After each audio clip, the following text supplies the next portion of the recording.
Hello everyone, my name is Ritesh Singla. I welcome all of you to the 20th lecture of our core course Real Analysis. Today we will talk about Cauchy's theorem on limit. Please note that I am not talking about Cauchy's sequences. I am just talking about Cauchy's theorem on limits. Cauchy's sequence is another chapter and Cauchy's theorem on limits is another chapter. So please do not get confused in both of them. Okay, so let us start our today's lecture, but as our custom, before proceeding further, let us briefly recall what we have studied so far. So, we have talked about sequences, its limit of a sequence के बारे में बात कर चुके हैं हम. कुछ special sequences जैसे b की power n, 0 less than b less than 1, c की power 1 upon n, where c is positive, इनकी लिमिट्स की बात कर चुके हैं. लिमिट थ्योरम्स की बात कर चुके हैं, जैसे यूनिकनेस,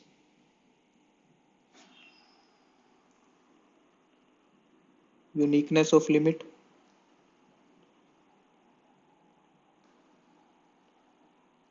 फिर हमने देखा था convergent sequence are bounded, sequences are bounded. इन सब के बाद हमने मोनोटोनिक कन्वर्जेंस थ्योरम के बारे में बात की थी कि monotone plus bounded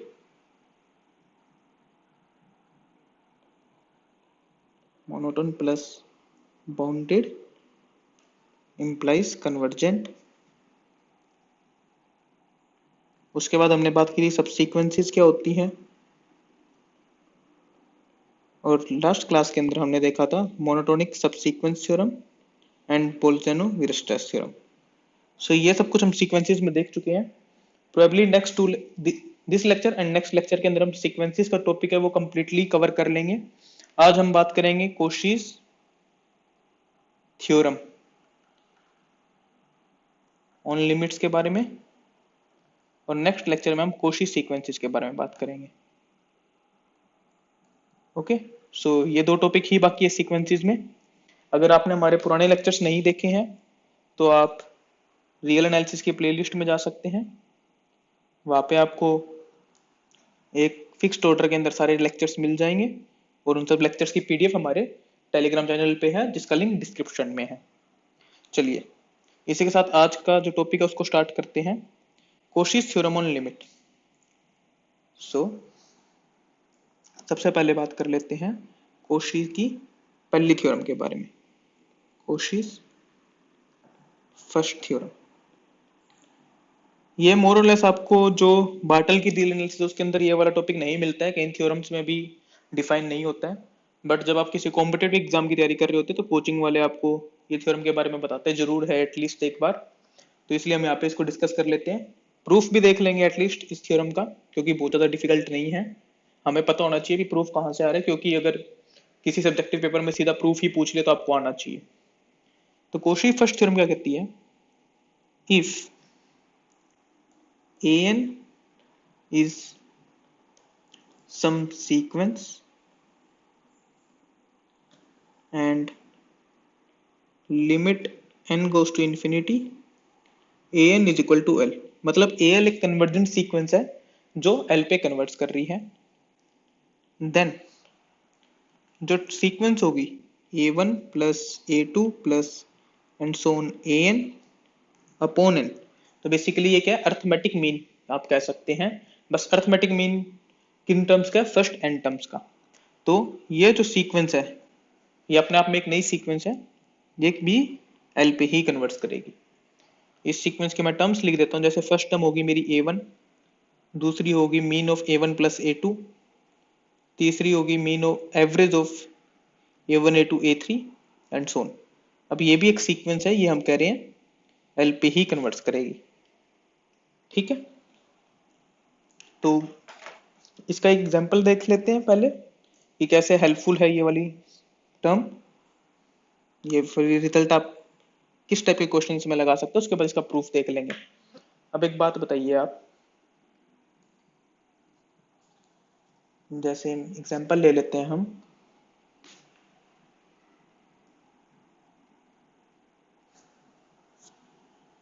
yes 1 plus 2 to the power 1/2 plus 3 to the power 1/3 plus and so on n to the power 1/n upon n, इसकी लिमिट पूछ ली आपसे। अब आप कहेंगे सर ये तो अपने आप में एक कॉम्प्लिकेटेड टर्म है, क्योंकि हमें ये तो पता है n की पावर 1 अपॉन n कहाँ जा रहा है, वो 1 पे जा रहा है। तो आप सोचेंगे n की पावर 1 अपॉन n 1 पे जा रहा है, नीचे वाला n इंफिनिटी पे जा रहा है, टोटल आंसर 0 हो जाना चाहिए 1/0। बट ऐसा नहीं है, ऊपर आपका इनफाइनाइट सम की तरह भी चलेगा। ऑल्दो जब ये इनफाइनाइट सीरीज पढ़ा रहा होता मैं, उस टाइम ये चीज डिस्कस करनी चाहिए थी, बट ये सीक्वेंसेस के पार्ट में ही लेते हैं, क्योंकि हर सीक्वेंस इसमें एक फाइनाइट टर्म है, सीक्वेंस का हर टर्म एक फाइनाइट सम की तरह है, तो इसको मैं यहीं पे डील कर रहा हूँ। तो अब इस टाइप की लिमिट आ गई, तो आप कैसे करेंगे? आपको इसमें ज्यादा दिमाग लगाने की जरूरत ही नहीं है। Observe an is equal to n to the power 1 upon n ले लीजिए, तो जो 1 plus 2 to the power 1/2 plus and so on n to the power 1 upon n है, वो आपका क्या बन गया, a1 plus a2 and so on an upon n। अब आप जानते हैं an किस पे कन्वर्ट करता है, 1 पे, तो ये किस पे कन्वर्ट करेगा, 1 पे। हो गया प्रूफ। तो बेसिकली इतने कॉम्प्लिकेटेड क्वेश्चन को आपने बड़ी ही आसानी से सोल्व कर दिया कि ठीक है इसकी लिमिट ये आएगी। यही कॉम्पिटेटिव एग्जाम का पॉइंट है, क्वेश्चन देख के आपको कौन सा थ्योरम कहाँ लगाना है वो ही सीखना होता है मेन। ठीक है, तो उसका प्रूफ देख लेते हैं अब एक बार। an कहाँ कन्वर्ट कर रहा है, l पे, hence for given epsilon positive there exists some natural number n epsilon such that mod of an minus l will be less than epsilon for all n greater than equal to n epsilon, right? तो यहां से मैं कह सकता हूं l minus epsilon is less than an is less than l plus epsilon for all n greater than equal to n epsilon। मतलब जैसे ही मेरा नेचुरल नंबर इस n epsilon को क्रॉस करेगा, तो जो an है वो बाउंडेड टर्म बन जाएगी किन किन नंबर्स के बीच में, l माइनस एप्सिलॉन और l प्लस एप्सिलॉन के बीच में। ठीक है, now a1 plus a2 plus and so on am upon m को देखिए,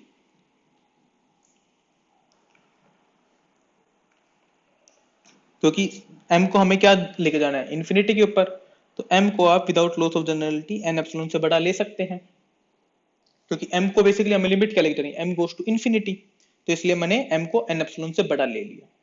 क्यों ले लिया, उसका एक कारण है। This implies a1 plus a2 plus and so on am upon m will be equal to a1 plus a2 and so on a of n epsilon minus 1 plus a of n epsilon plus a of n epsilon plus 1 and so on up to am upon m। ऐसा ही होगा भाई, total मान लीजिए 50 term थी, तो starting n epsilon मान लीजिए 20 था, तो पहली 19 टर्म तो यहाँ पे आ गई आपकी। चलो इस काम करता हूँ मैं, इसको दूसरे पेन से लिखता हूँ यहाँ पे भी। इस चीज को हम कैसे अलग कर रहे हैं, a of n epsilon plus a of n epsilon plus 1 plus and so on a of m। भी पहली 19 टर्म हमने एक साइड कर ली और बाकी 31 टर्म थी वो एक तरीके से लिख ली। अब इसका फायदा क्या होगा, ये वाला रिजल्ट यूज कीजिए आपकी डेफिनेशन कि जो an है वो l माइनस एप्सिलॉन और l प्लस एप्सिलॉन के बीच में है। कब कब, जब आपका n ने n एप्सिलॉन को क्रॉस कर दिया। आ जाइए यहाँ पे, इसका क्या मतलब होएगा, a1 plus a2 and so on a of n epsilon minus 1 plus l minus epsilon plus l minus epsilon plus and so on l minus epsilon upon m is less than equal to a1 plus a2 and so on am upon m, which is less than equal to a1 plus a2 and so on a of n epsilon minus 1, और जो बाकी term थी वो l plus epsilon से आपकी छोटी थी, right. भी मैंने क्या किया, ये जो टर्म सी रेड कलर में जो लिखी हुई है, इसके ऊपर मुझे पता था कि ये l माइनस एप्सिलॉन से बड़ी है टर्म हमेशा, और l प्लस एप्सिलॉन से छोटी है, तो बस वो वाली इनइक्वालिटी मैंने यहाँ पे लिख दी, ठीक है। अब यहाँ पे एक चीज और मैं मेंशन कर देता हूँ, ये कितनी बार है टोटल, ये टोटल कितनी बार आएगा, m minus, okay blue pen की नहीं, let me take it black, m minus n epsilon plus 1 times आ रही है टर्म्स, यहाँ पे भी m minus n epsilon plus 1 times, ठीक है। ये टर्म कितने टर्म बार आ रही है, m minus n epsilon plus 1, ठीक है। तो यहां से मुझे क्या मिला, लेफ्ट हैंड साइड मेरी क्या हो जाएगी, a1 plus a2 plus and so on a of n epsilon minus 1 plus m minus n epsilon plus 1 times l minus epsilon upon m less than equal to a1 plus a2 and so on up to am upon m, which is again less than equal to a1 plus a2 and so on up to a of n epsilon minus 1, क्योंकि यहाँ तक term का मुझे कुछ idea नहीं है, but आगे वाले टर्म्स का आइडिया है मुझे, into l plus epsilon upon m, ठीक है। अब देखिए मैं दोनों टर्म को इंडिविजुअली अलग अलग हैंडल करने वाला हूँ, तो इसमें आप एक चीज को ऑब्जर्व कीजिए, ये इस चीज को देखिए पहले, इसको मैं क्या लिख सकता हूँ, a1 plus a2 plus and so on a of n epsilon minus 1 upon m plus 1 minus n epsilon minus 1 upon m into l plus epsilon। क्या ये बात सही है भाई, बेसिकली हम क्या कह रहे हैं, a1 plus a2 upon n था, उसको a1 upon n plus a2 upon n लिख लिया मैंने, ये लिख किया है मैंने। तो पहली n एप्सिलॉन माइनस 1 टर्म थी, उसको अलग से m के साथ लिख दिया, आगे वाले टर्म को अलग से m के साथ लिख दिया, ठीक है। यहां तक बात समझ में आ रही है। तो इसका क्या मतलब होगा, अब भाई ये चीज कहां पे जाएगी, as m goes to infinity, देखिए अब now as m goes to infinity, तो ये जो पहली टर्म है ये जीरो पे जाएगी, क्योंकि ऊपर तो कुछ फाइनाइट टर्म्स है, कुछ फाइनाइट सम होगा, और नीचे वाली टर्म जीरो पे जा रही है, फाइनाइट अपॉन इन्फिनिटी जीरो पे जाएगा। यहाँ पे ये n epsilon minus 1, n epsilon again एक फिक्स्ड नंबर है, n एप्सिलॉन माइनस 1 अगेन एक फिक्स्ड नंबर है, n epsilon minus 1 upon m कहां जाएगा, जीरो के ऊपर, तो ये पूरी टर्म कहां चल जाएगी, l प्लस एप्सिलॉन के पास। और ये कब कब ट्रू हो रहा है, ये हर एप्सिलॉन के लिए ट्रू है, समझ में आई आपको बात। वापिस से इस चीज को रिपीट कर रहा हूँ, यहां तक आपको समेशन समझ में आ गया, समेशन को मैंने ब्रेक किया दो चीजों में। अब जैसे जैसे m इंफिनिटी की तरफ जाएगा, तो पहली वाली जो टर्म है ये बहुत ज्यादा छोटी होती जाएगी, सिमिलरली यहाँ पे जो ये दूसरी टर्म थी ये भी बहुत ज्यादा छोटी होती जाएगी, बचेगा केवल l प्लस एप्सिलॉन, वही मैंने लिख दिया कि ये चीज l प्लस एप्सिलॉन पे जा रही है। ऐसी ये जो टर्म थी लेफ्ट हैंड साइड वाली, ये l माइनस एप्सिलॉन पे जाएगी। तो इसका क्या मतलब है कि जो a1 plus a2 and so on plus an upon n है, ये l प्लस एप्सिलॉन से छोटा आ जाएगा और l माइनस एप्सिलॉन से बड़ा आ जाएगा। For all n greater than equal to certain n epsilon delta लिख देता हूं मैं, ठीक है। इसका क्या मतलब हुआ, a1 plus a2 plus an upon n is converging to l which is limit an, यही आपकी थ्योरम कहती है। सिंपल सिंपल जो हमारे मैनिपुलेशन है वही हमने किया है, कोई इसमें फैंसी मैनिपुलेशन नहीं है, बस स्टेप बाय स्टेप आपको डेफिनेशंस लगाते हुए चलना है, ठीक है। एग्जाम्पल हम बहुत अच्छा एक एग्जाम्पल इसका पहले ही देख चुके हैं, इस चीज को आप कहां यूज कर सकते हैं, ठीक है। चलिए इसी की एक क्रोलरी और टाइप लगा लीजिए, या फिर इसको थ्योरम में लिख लेते हैं हम।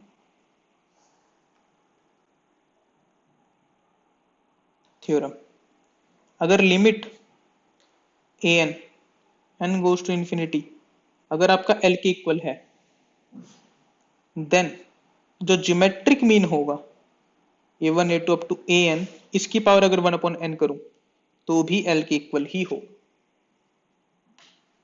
ठीक है, पहले वाला क्या था मेरा अर्थमेटिक मीन, अभी हम किसकी बात कर रहे हैं, ज्योमेट्रिक मीन की। ठीक है, अब देखिए इसका ना बहुत ही सिंपल सा एग्जांपल आपको दिखाता हूं मैं कि भाई इस थ्योरम को आप कैसे यूज कर सकते हैं। एग्जांपल देखिए, एग्जांपल में अगर मैं पूछूं limit n goes to infinity n plus 1 upon 2 into 3 into 4 and so on into n की पावर 1 अपॉन n, इसकी लिमिट पूछ ली आपसे। अब एक बार के लिए तो थोड़ा डरावना लग रहा है कि इसकी लिमिट कैसे बताएंगे। ठीक है, तो इसको ऐसे लिख सकता हूं मैं n plus 1 2.3.4 and so on up to n whole की पावर 1 अपॉन n, यहाँ पे n प्लस 1 की पावर n हो जाएगा। ये चीज सही है। अब देखिए इसको कैसे लिखा जा सकता है, n माइनस 1 की power n minus 1 into n plus 1 की पावर n, यहाँ पे लिख लीजिए 2 3 and so on n minus 1, इसको एक ब्रैकेट में ले लीजिए और इसको n की पावर n को अलग ब्रैकेट में ले लीजिए।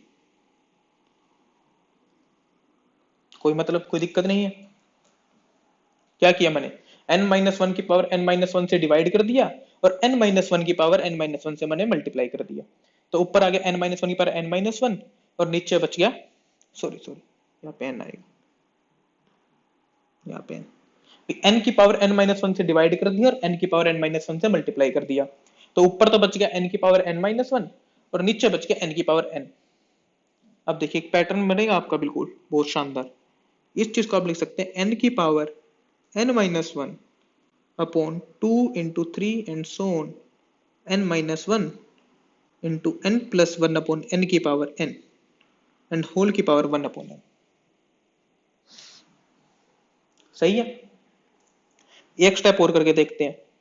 यहाँ पे n की पावर n माइनस 1 है, तो आप क्या करिए, इसको n माइनस 1 की पावर n माइनस 2 लिख लीजिए इंटू n की power n minus 1 upon 2 into 3 and so on n minus 2 n minus 1 whole की पावर n माइनस 1, और यहाँ पे आपका n प्लस 1 अपॉन n की पावर n तो पहले से पड़ा ही था।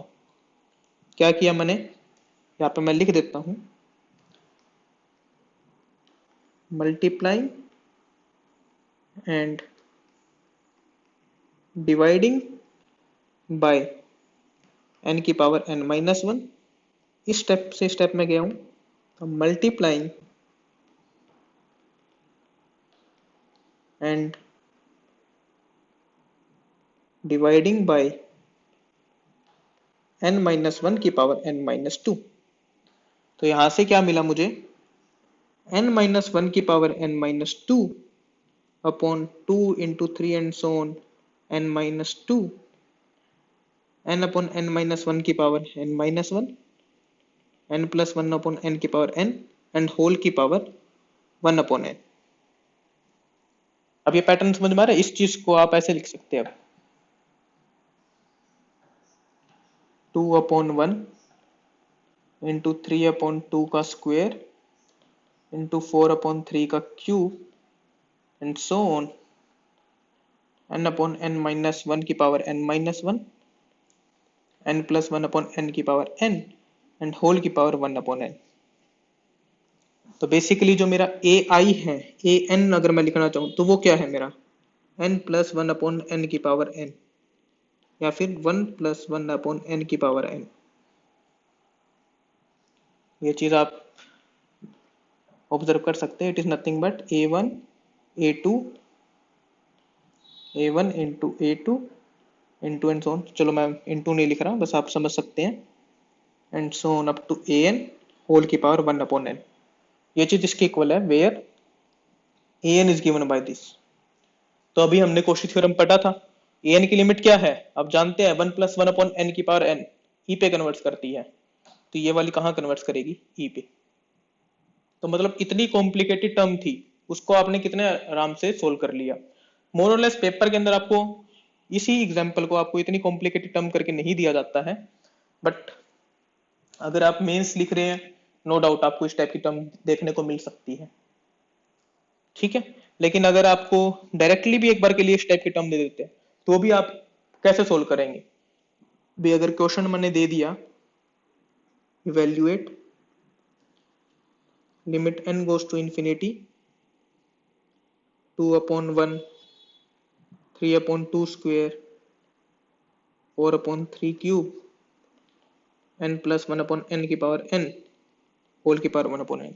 इसकी लिमिट अगर मैं आपसे पूछ लूं डायरेक्टली, तो अगर आपको कोशी थ्योरम नहीं पता है तो आपको सोल्व करने में काफी मेहनत करनी पड़ सकती है। बट अगर आपने कोशी थ्योरम पढ़ा हुआ है, आप डायरेक्टली कहेंगे ठीक है 1+1/n की पावर n ई पे जाता है, तो ये भी मेरा ई पे जाएगा, काम खत्म, competition exam point of view से। और अगर आपको वैसे पढ़ना है, सब्जेक्टिव लिखना है, तब भी मैंने आपको समझा दिया है। जैसे हमने एपी के लिए प्रूव किया था, अर्थमेटिक मीन के लिए प्रूव किया कि अगर ए एन एल पे जा रहा है तो जो अर्थमेटिक मीन है a1+a2 अप टू an/n वो भी एल पे जाएगा। सिमिलरली उसी तरह से आप प्रूफ को फॉलो करते जाइए और आपको ये चीज बड़े आसानी से प्रूव कर पाएंगे कि जो a1 into a2 into an whole की पावर 1/n भी एल पे ही जाएगा। ठीक है, आया यहां तक समझ में? ये थी आपकी कोशी फर्स्ट थ्योरम। ठीक है, एक थ्योरम और पढ़ लेते हैं आज, वो तो बहुत ही ज्यादा इजी थ्योरम है, कोशीज सेकंड थ्योरम। ऑल्दो कुछ बुक्स के अंदर जो थ्योरम हमने अभी डिस्कस की है कि a1 a2 and so on an whole की पावर 1/n है, वो एल पे कन्वर्ट करेगा, उसको भी कोशी सेकंड थ्योरम की तरह मेंशन किया जाता है। बट अगर आप कुछ स्टैंडर्ड बुक्स देखेंगे, इंटरनेशनल ऑथर्स की बुक देखेंगे, तो वहां पे कोशी सेकंड थ्योरम को इस टाइप से एक्सप्लेन किया गया है।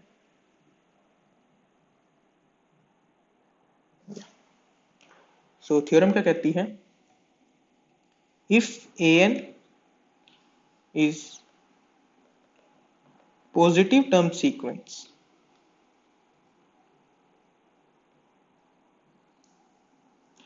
and if an+1/an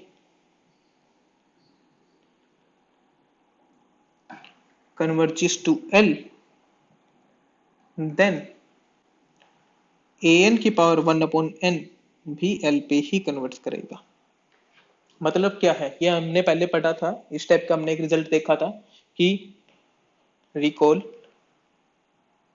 देखिए मैं जितनी बार भी आपको पढ़ा रहा हूं तो जब भी कोई चीज पीछे से रिलेट करते हैं, ऑल्दो उस प्रूफ की यहाँ पे कोई जरूरत नहीं है, लेकिन इस टाइप की कोई टर्म हमने पढ़ी हुई है जहाँ पे an+1/an की लिमिट या an की पावर 1/n की लिमिट की जिक्र था, तो ये चीज मैं रिकॉल क्यों कर रहा हूँ बार बार, क्योंकि it is all about practice, कि जितनी बार आप चीजों को बार बार देखते रहेंगे उतनी ही ये चीजें आपके जहन में उतरती जाएगी, और जब आपके एक बार जहन में उतर जाएंगे तो आप पेपर में बड़े प्यार से इसको लगा पाएंगे।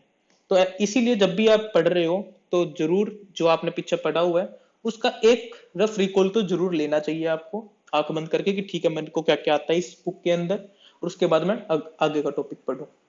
ठीक है, तो रिकॉल में हमने एक चीज देखी थी कि अगर an+1/an की लिमिट l है, वो लेस देन 1 है, तो an की लिमिट 0 होती है। सिमिलरली अगर an की पावर 1/n इसकी लिमिट भी l है जो लेस देन 1 है, तो भी an की लिमिट 0 ही होती है। ठीक है, और हमने इसके एग्जाम्पल भी देखे थे कि ये स्ट्रिक्ट इनक्वालिटी होनी चाहिए। कहने का मतलब अगर an+1/an की लिमिट l 1 हो जाती है तो आप लिमिट an के बारे में कुछ नहीं कह सकते। वापिस रिपीट कर रहा हूं कि अगर an+1/an इसकी लिमिट 1 हो जाती है तो आप लिमिट के बारे में कुछ नहीं कह सकते an की। इसका एग्जाम्पल भी हमने देखा था, काउंटर एग्जाम्पल, या फिर एक एग्जाम्पल की तरह लिख देता हूं, an को आप ले लीजिए n, तो an+1/an आपका n/n+1 होगा जो हमेशा 1 पे जाएगा, but an is converging to infinity. ठीक है, तो ये छोटा सा रिकॉल था, कोई अगर आप रिकॉल कर पा रहे हैं बहुत अच्छी बात है, नहीं कर पा रहे तो आप वापिस से पुराना लेक्चर देख सकते हैं। उसके बाद उसके अंदर हमने जब लिमिट थ्योरम के बारे में बात कर रहे थे तब इस चीज को हमने थोरोली डिस्कस किया हुआ है। कोशिश थ्योरम पे आते हैं अब वापिस से। ये क्या कह रही है कि अगर an कोई भी पॉजिटिव टर्म सीक्वेंस है और an plus one upon an इसकी लिमिट एग्जिस्ट करती है, कुछ भी है, अगर इसकी लिमिट एग्जिस्ट कर रही है से l, तो an की पावर वन अपॉन n की भी वही लिमिट होगी। आई बात समझने में? ये रिजल्ट है। अगर मेरे को इसका प्रूफ देखना हो, कोई बहुत बड़ी रॉकेट साइंस नहीं है इसके प्रूफ में। अगेन आप कैसे प्रूव कर सकते हैं? an plus one upon an है, ये l पे कन्वर्ट कर रहा है। इसका क्या मतलब हुआ? an plus one upon an, ये समथिंग l प्लस एप्सिलॉन से छोटा होगा। इसका मतलब an plus one is less than equal to l plus epsilon time an। ठीक है, an किससे छोटा हो जाएगा? Similarly l plus epsilon time a of n minus one, and so नहीं चलता जाएगा। देखिए n प्लस वन था तो l प्लस एप्सिलॉन का स्क्वायर था, यहाँ पे अगर n कर दूंगा तो यहाँ पे a बना जाएगा। ठीक है, अब an प्लस वन की power one upon n plus one देख लीजिए, l प्लस एप्सिलॉन n की power n plus one into a1 की power one upon n plus one. ठीक है, ये राइट हैंड साइड क्या जाएगी? l प्लस एप्सिलॉन के ऊपर जाएगी, ऐसी लेफ्ट हैंड साइड आपकी l माइनस एप्सिलॉन के ऊपर जाएगी, और यहाँ से आप इस चीज को प्रूव कर सकते हैं। मैं ये चीज बहुत फास्ट लेके जा रहा हूँ क्योंकि ये चीज किसी भी कोर्स में पढ़ाई नहीं जाती है। अगर आपने डेफिनेशन को थोड़ा भी ध्यान से पढ़ा हुआ है कि ठीक है कि भी लिमिट थ्योरम की या फिर लिमिट ऑफ अ सीक्वेंस की डेफिनेशन क्या है, तो आप बड़े ही प्यार से इसको स्टेप बाय स्टेप लेके जा सकते हैं। कोई इसमें बहुत बड़ी रॉकेट साइंस टाइप नहीं है। ठीक है, चलिए इसका एक एग्जांपल और देख लेते हैं। इसकी हमें क्या जरूरत पड़ेगी, कहां पे जरूरत पड़ सकती है, इसका मैं बड़ा प्यारा एग्जांपल दिखाऊंगा आपको। एक an को मान लीजिए 3 into n factorial upon n factorial का क्यूब, एंड क्वेश्चन पूछ रहे हैं an की पावर वन अपॉन n की लिमिट बताइए। अब देखिए अगर मैं केवल an की लिमिट पूछता तो भी आप शायद एक बार के लिए सोचते सर क्या आएगी, क्योंकि a1 की बात करूं तो वो क्या है 3, a2 की बात करूं तो है 6 फैक्टोरियल अपॉन 2 फैक्टोरियल, बहुत बड़ा नंबर है, 360 आता है। a3 की बात करूंगा तो आएगा 9 फैक्टोरियल अपॉन 3 फैक्टोरियल, ये भी अपने आप में बहुत बड़ा नंबर है। ठीक है, तो ये चीजें अपने आप में डुएबल नहीं लगती। एक बार आप सोचते हो कि नहीं ये तो इन्फिनिटी पे जा रहा है, an मेरा इन्फिनिटी पे जा रहा था, अब an की पावर वन अपॉन n कहां जाएगा, तो ये चीज आप डायरेक्टली नहीं बता पाएंगे। लेकिन अगर आपने अभी कोशी टेस्ट पढ़ा है तो आप बड़े प्यार से बता देंगे कोशी सेकंड थ्योरम से सॉल्यूशन। कोशी थ्योरम क्या कहते हैं, अगर आपको टर्म की an की पावर वन अपॉन n इसकी लिमिट बतानी है तो आप क्या कीजिए, बस an plus one upon an देख लीजिए। अगर आपको उसकी लिमिट भी पता है तब भी आपका काम हो गया। अब an प्लस वन देखिए क्या आता है, 3 into n plus one factorial upon n plus one factorial का क्यूब, और an है मेरा 3 into n factorial upon n factorial का क्यूब। लिख दीजिए an plus one upon an, 3 into n plus one यानी कि 3n plus three factorial, 3n plus three, 3n plus two, 3n plus one into 3n का factorial upon n plus one factorial का cube, n plus one cube, n factorial का cube into an आना है divide में, an क्या है 3n factorial upon n factorial का cube, n factorial cube से n factorial cube cancel, 3n factorial से 3n फैक्टोरियल कैंसिल, क्या बचा आपका ऊपर वाली टर्म में 3 into n plus one, then 3 into n plus two upon three, plus 3 into n plus one upon three, sorry multiplied में सारी terms, upon n plus one, n plus one, n plus one, इससे इसको cancel कर दीजिए। 27 n plus 2/3 n plus 1/3 upon n plus 1 का whole square. ऊपर भी square term है n की, नीचे भी स्क्वायर टर्म है n की, लिमिट कट जाएगी। ऑफ कोर्स जो मैं ऐसे काट रहा हूं ऐसे नहीं, इसकी लिमिट सीधा क्या आ जाएगी 27, राइट। ये आप ये तो जानती है कि अगर आपको ऊपर कोई पोलिनोमियल इन n है, से p2n, पोलिनोमियल ऑफ डिग्री 2, नीचे भी अगर आपका p2n ही है, बस कुछ q2n है, तो जो इसकी लिमिट होती है वो n स्क्वायर के कोफिशिएंट पे जाती है। कोफिशिएंट ऑफ n स्क्वायर ऊपर लिख दीजिए, कोफिशिएंट ऑफ n स्क्वायर नीचे लिख दीजिए, यहाँ पे जाती है इसकी लिमिट। ये चीज हमने जब लिमिट सीक्वेंस की लिमिट के बारे में बात की थी उस टाइम ये चीजें ऑब्जर्व की थी पहले लेक्चर में, जब सीक्वेंस की लिमिट की बात हो रही थी। और इसको प्रूव करना कोई बहुत बड़ी बात नहीं है। ये ऊपर वाले टर्म भी एक क्वाड्रेटिक टर्म है n में, नीचे वाले भी क्वाड्रेटिक टर्म है n में। जो n स्क्वायर का कोफिशिएंट है ऊपर और नीचे वो 1 है, तो बेसिकली ये 27 पे ही कन्वर्ट्स करेगा। ठीक है, तो यहां से आपको लिमिट मिल गई 27। an प्लस 1 अपॉन an कहां जा रहा है 27 पे, तो an की पावर 1 अपॉन n कहां जाएगा 27 पे। तो इतने आसानी से आप इस चीज को निकाल पाएंगे। ठीक है, तो ये था हमारा कोशीस लिमिट थ्योरम के बारे में जो भी हमें पढ़ना था। ठीक है, कोशी लिमिट थ्योरम हमने 3 रिजल्ट देखे हैं कोशी के अंदर। पहला रिजल्ट देखा है, रिकॉल कर लेते हैं कि अगर an l पे जा रहा है तो जो इसका अर्थमेटिक मीन है n टर्म्स का वो भी l पे जाएगा, और जिसका ज्योमेट्रिक मीन है and so an power 1 upon n वो भी l पे जाएगा। और दूसरा लिमिट an की पावर 1 अपॉन n किसके इक्वल होगी, limit an plus 1 upon an के। ठीक है, ओके। तो ये था जो हमारा आज का इंपॉर्टेंट टॉपिक था। एक छोटी सी चीज मैं आपको रिमार्क डालना भूल गया था जब हमने कोशी फर्स्ट थ्योरम पढ़ा था। Let me go back to it. हमने बात की कि limit n goes to infinity, अगर an l के इक्वल है तो जो अर्थमेटिक मीन है वो भी l पे कन्वर्ट्स करेगा। इसका कन्वर्ट्स है वो कभी भी ट्रू नहीं होता है। कभी भी का मतलब है converts is not true in general, कि अगर कोई सीक्वेंस है उसका अर्थमेटिक मीन कहीं पे कन्वर्ट्स कर रहा है तो जरूरी नहीं है कि सीक्वेंस भी कन्वर्जेंट हो। और किसी भी सीक्वेंस की कन्वर्जेंट को डिस्प्रूव करने के लिए जो एक बेहद ही प्यारा एग्जांपल है वो आप जानते हैं, -1 की पावर n है। तो इस चीज को हम लिख लेते हैं रिमार्क के तौर पे, तो मिस हो जाएगा। There are sequences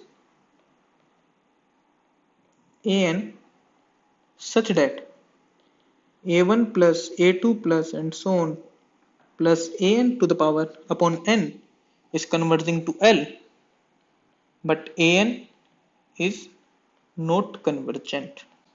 arithmetic mean converge कर रहा है बट इनिशियल सीक्वेंस कन्वर्जेंट नहीं थी। बेहद ही सिंपल एग्जांपल, an को ले लीजिए -1 की पावर n। तो पहली टर्म क्या होगी मेरी a1 विच इज -1, दूसरी टर्म a2 क्या होगी -1 plus 1 upon 2 which is 0, a3 होगी -1 plus 1 plus -1 upon 3 which is -1 upon 3, a4 is again 0। तो बेसिकली अगर मैं bn को लिख रहा हूं b1 प्लस b1 को अगर मैं अर्थमेटिक टर्म की तरह लिख रहा हूं तो जो bn है वो कैसा दिखता होगा, -1 की power n -1 upon n if n is odd and 0 if n is even। तो आप जानते हैं ये, इसको आप बड़े प्यार से कह सकते हैं कि कहां जाएगा basically as n goes to infinity, ये सीक्वेंस हमेशा 0 पे जाएगी। bn 0 पे जा रहा है, इसका क्या मतलब है जो अर्थमेटिक मीन है ये मेरा 0 पे जा रहा है, बट जो आपकी इनिशियल सीक्वेंस थी ये नॉट कन्वर्जेंट थी। ठीक है, क्लियर है यहां तक? आई होप कोशीज लिमिट आपको क्लियर होगा। एक एक दो एग्जांपल मैंने आपको दिखा दिए हैं कि भी कैसे कैसे केसेस में आप इनको लगा सकते हैं। पेपर के अंदर लगाना आपका काम है, वो आपको केवल प्रैक्टिस से आ सकता है। जितनी ज्यादा आप प्रैक्टिस करेंगे उतना ज्यादा आपको समझ में आएगा कि क्वेश्चन देख के आप कैसे इस चीज को अप्लाई कर सकते हैं। ओके, नेक्स्ट क्लास होगी, उसके अंदर हम कोशी सीक्वेंसेस के बारे में बात करेंगे। कोशी सीक्वेंसेस, इसके बारे में हम बात करेंगे नेक्स्ट क्लास के अंदर, और ये सीक्वेंसेस का लास्ट टॉपिक होगा। उसके बाद प्रोबेबली एक क्लास रखेंगे जहाँ पे हम पूरी सीक्वेंस में हमने जो जो पढ़ा है उसको एक साथ कंपाइल करें, रिकॉल कर लें, क्योंकि अब हमारी पेस बन चुकी है सीक्वेंसेस के ऊपर। तो जो हमने प्रोबेबली पिछले 8 से 10 लेक्चर के अंदर सीखा हुआ है वो सब कुछ हम 1 घंटे के अंदर एक फास्ट पेस से रिकॉल करेंगे, ताकि सारा डाटा हमारे पास एक जगह कंपाइल भी हो जाए। ठीक है, एंड उसके बाद हम ऑफ कोर्स इनफाइनाइट सीरीज शुरू करेंगे। अगर आपको हमारे लेक्चर्स पसंद आ रहे हैं, समझ में आ रहे हैं, तो please do subscribe to our YouTube channel. आप हमारे टेलीग्राम चैनल को ज्वाइन कर सकते हैं, जहाँ पे आपको लेक्चर्स के बारे में अपडेट्स मिल जाएगी, लेक्चर्स के लिंक मिल जाएंगे, एंड पीडीएफ है जो लेक्चर्स की वो मिल जाएगी। अगर आपकी कोई क्वेरीज है तो भी आप हमारे टेलीग्राम चैनल के ऊपर पुट कर सकते हैं, हम पूरी कोशिश करेंगे उनका जवाब देने की। और कोई सजेशंस है, कोई रिव्यूज है आपके, तो वो भी बहुत वेलकम है, ताकि हम अपने आप को और इम्प्रूव कर पाए। और इन वीडियोस को ज़्यादा से ज़्यादा शेयर कीजिए, and thank you so much for watching.